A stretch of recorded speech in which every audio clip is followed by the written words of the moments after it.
Sensex की monthly expiry, कच्चे तेल में गिरावट, अमेरिका और ईरान के बीच शांति की स्थिति, मेमोरी चिप कंपनी माइक्रोन के शानदार रिजल्ट, इन सब ने दुनिया भर के बाजारों में रौनक बिखेर दी है। असर घरेलू मार्केट पर भी पड़ता दिखा और घरेलू बेंचमार्क इंडेक्सेस सेंसेक्स और निफ्टी भी उछल पड़े।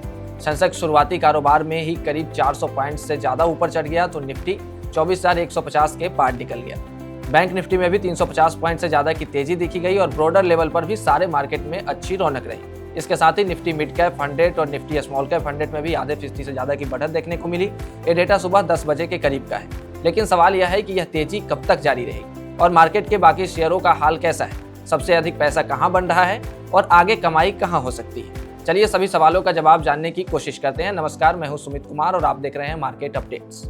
आज शेयर मार्केट में जोरदार तेजी देखने को मिल रही है। निफ्टी और सेंसेक्स दोनों ही हरे निशान में कारोबार करते नजर आ रहे हैं।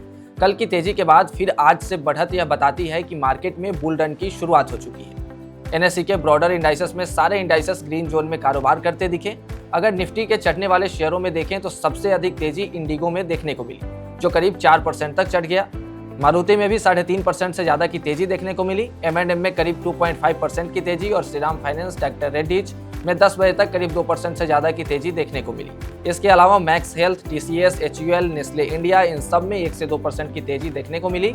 इन सब ने मार्केट को सपोर्ट किया, जिससे तेजी की रौनक बनी रही। सेक्टर वाइज देखें तो NSE के ज्यादातर सेक्टर ग्रीन जोन में कारोबार करते दिखे। सबसे ज्यादा तेजी ऑटो सेक्टर में देखने को मिली, जहां करीब 2.5% से ज्यादा की बढ़त दर्ज की गई। रियल्टी सेक्टर में भी अच्छी तेजी देखने को मिली थी, हालांकि बाद में इसमें हल्की मुनाफा वसूली का दबाव नजर आया। ऑटो सेक्टर में सबसे ज्यादा तेजी यूनो मिंडा के शेयर में रही, जो करीब 4% तक चढ़ गया। यह कंपनी ऑटो पार्ट्स बनाती है और कच्चे तेल की कीमतों में गिरावट का पॉजिटिव असर यहां देखने को मिला। इसको ऐसे समझते हैं कि ईंधन की कीमतें नियंत्रण में रहने से वाहनों को चलाने की लागत कम रहती है, जिससे ग्राहकों पर अतिरिक्त बोझ नहीं पड़ता, क्योंकि ईंधन की कीमतें बढ़ने पर लोग नई गाड़ी खरीदने के फैसले को टाल सकते हैं, जबकि कीमतें स्थिर या कम रहने से वाहन खरीदने का भरोसा बढ़ता है और इसका सीधा असर ऑटो कंपनियों की बिक्री और उनके कारोबार पर देखने को मिलता है। और यही वजह रही कि कीमतों में जब गिरावट आया है, यानी कि क्रूड ऑयल की जब कीमतें गिरी हैं, तो ऑटो सेक्टर की डिमांड तेज हो गई है और निवेशक ऑटो सेक्टर में पैसा लगाने की ओर आगे बढ़ रहे हैं। सेक्टोरल इंडाइसेस में सबसे ज्यादा दबाव की अगर बात करें तो मेटल सेक्टर में सबसे ज्यादा दबाव देखने को मिला। मेटल सेक्टर करीब 1% टूट गया। नाल्को में करीब 4% की गिरावट, हिंदुस्तान जिंक में 3.5% से ज्यादा की गिरावट, वेदांता में 3% से ज्यादा की गिरावट, हिंडाल्को में 2% की गिरावट और हिंद कॉपर में 1% से ज्यादा की गिरावट देखी गई। 3 कारोबारी दिनों में अगर देखें तो निफ्टी मेटल में 4% से ज्यादा की गिरावट आई है। मेटल सेक्टर में गिरावट के पीछे खास वजह भी है। मार्केट के जानकारों का कहना है कि जियोपॉलिटिकल क्राइसिस के बीच यानी 28 फरवरी को अमेरिका ने जब ईरान पर हमला किया, इसके बाद ग्लोबल सप्लाई चेन पर बुरी तरह असर पड़ा।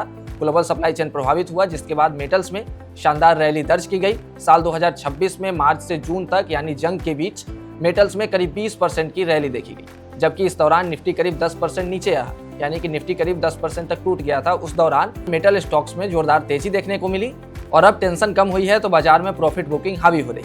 इसके अलावा अमेरिकी फेडरल रिजर्व के नए बॉस केविन वॉर्स ने साफ कहा है कि उनका फोकस महंगाई पर है, मतलब इंटरेस्ट रेट कट की बात तो दूर है, फेड इस साल रेट हाइक बढ़ाने की भी तैयारी कर रहा है। ऐसे में इंडस्ट्रियल कमोडिटी की डिमांड पर असर पड़ता दिख रहा है। नतीजा, मेटल की कीमतों में कमी देखी जा रही है और ओवरऑल इस स्पेस में प्रॉफिट बुकिंग देखने को मिल रही है। साथ ही एक चीज और समझने वाली है, महंगाई और ग्रोथ को लेकर जो चिंता नजर आ रही है, उसका भी असर पड़ता हुआ दिख रहा है मेटल सेक्टर पर, क्योंकि महंगाई बढ़ने से इंडस्ट्रियल डिमांड कमजोर पड़ने की संभावना है और अगर डिमांड कमजोर होता है तो खास उम्मीद नहीं आती मेटल सेक्टर से।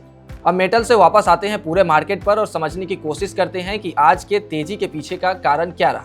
आज की तेजी के पीछे का सबसे बड़ा कारण रहा कच्चे तेल की कीमतों में गिरावट। ब्रेंट क्रूड की कीमतें पहली बार जंग यानी कि US ईरान के बीच जो वॉर शुरू हुआ था उससे पहले जिस लेवल पर क्रूड की कीमतें थी वहां पहुंच गया है, यानी खबर लिखे जाने तक अगर आप देखें तो $72.70 प्रति बैरल के आसपास ट्रेड करता नजर आया ब्रेंट क्रूड। इसके अलावा इंडिया विक्स में 4% से ज्यादा की गिरावट देखी गई और फिसलकर 13 से नीचे आ गया। इसके साथ ही एशियाई मार्केट में भी तेजी ने बाजार को सपोर्ट किया।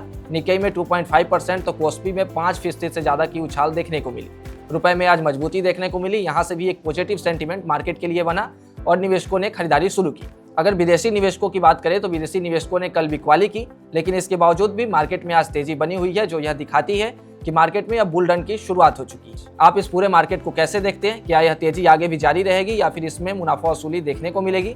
कमेंट सेक्शन में जरूर बताएं और ऐसे ही तमाम अपडेट्स और शेयर मार्केट से जुड़ी तमाम जानकारी के लिए आप बने रहें गुड रिटर्न्स डिजिटल के साथ।